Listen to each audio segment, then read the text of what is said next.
नमस्कार। आज हम चर्चा करने जा रहे हैं मोदी सरकार के 100 दिन की अग्रिम योजना का। आपको बताएं, ये मोदी सरकार ये पहली ऐसी सरकार है जिसने लोकतंत्र के चुनाव में 18वीं लोकसभा के चुनाव से पहले ही अपनी कैबिनेट की मीटिंग की और 100 दिन का रोड मैप तैयार कर दिया है। उसी रोड मैप में नितिन गडकरी ने एक बड़ा बयान दे डाला और आपको बता दें कि नितिन गडकरी ने पहले भी ऐसा ऑफर दिया कि अगर राज्य सरकारें चाहें तो हम प्रदूषण मुक्त कर सकते हैं प्रदेश को। और उन्होंने कहा कि इलेक्ट्रिक बसें चलाई जाएं और उसमें काफ़ी संसाधन दिए जाएं। आपको बताते चले कि इस समय देश में कुल मात्र 4000 ही इलेक्ट्रॉनिक बसें हैं। वहीं पर अगर डीजल इंजन की बसों की बात की जाए तो लगभग उनकी संख्या 10 लाख से ऊपर है। ऐसे में नितिन गडकरी के जो विभाग हैं उन्होंने तय किया कि हम राज्यों में इलेक्ट्रॉनिक बसों का प्रोत्साहन देंगे ताकि एक तरफ प्रदूषण कम हो और दूसरा भार भी कम हो सरकार का पेट्रोल और डीजल पर। ऐसी स्थिति को लेकर के सरकार ने जो 100 दिन का रोड मैप बनाया है उसमें लगभग उन्होंने जो पेमेंट सिक्योरिटी सिस्टम के थ्रू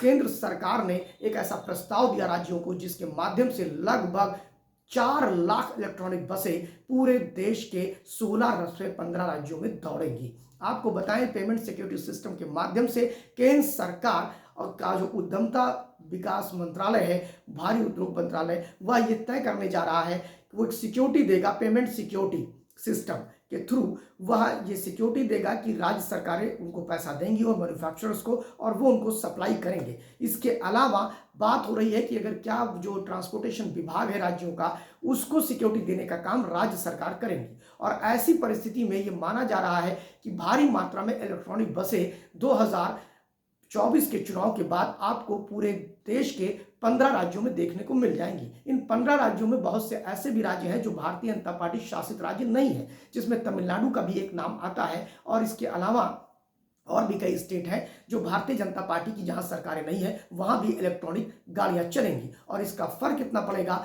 कि जहां एक तरफ ईंधन के रूप में डीजल की बचत होगी या डीजल पे आयात कम करना पड़ेगा, वहीं पर अगर हम बात करें तो देश के अंदर प्रदूषण भी कम होगा। फिलहाल ये एक तरह से गेम चेंजर है और भारत की सरकार जो ये प्लान कर रही है, अगर मोदी सरकार 2024 में शपथ लेती है और इस 100 दिन के कामों को अपने आगे बढ़ाती है तो निश्चित तौर पर भारत में एक बहुत आमूलचूल परिवर्तन देखने को मिलेगा।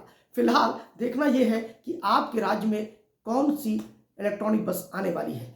उत्तर प्रदेश, महाराष्ट्र और अगर बात करें तो हरियाणा, पंजाब, दिल्ली, त्रिपुरा, इसके अलावा तमिलनाडु, केरला ने भी इस बात पर प्रस्ताव दिया है कि हमें भी दिया जाए। लेकिन चूंकि केरला की आर्थिक स्थिति बहुत खराब है और राज्य सरकार ऐसी गारंटी लेने को तैयार नहीं है तो शायद वहां पर कुछ टेक्निकल मामले फंस रहे हैं। फिलहाल भारत के लोगों को बधाई हो कि आपके शहरों में भी अब इलेक्ट्रॉनिक बसें चलेंगी और प्रदूषण से मुक्ति मिलेगी। धन्यवाद।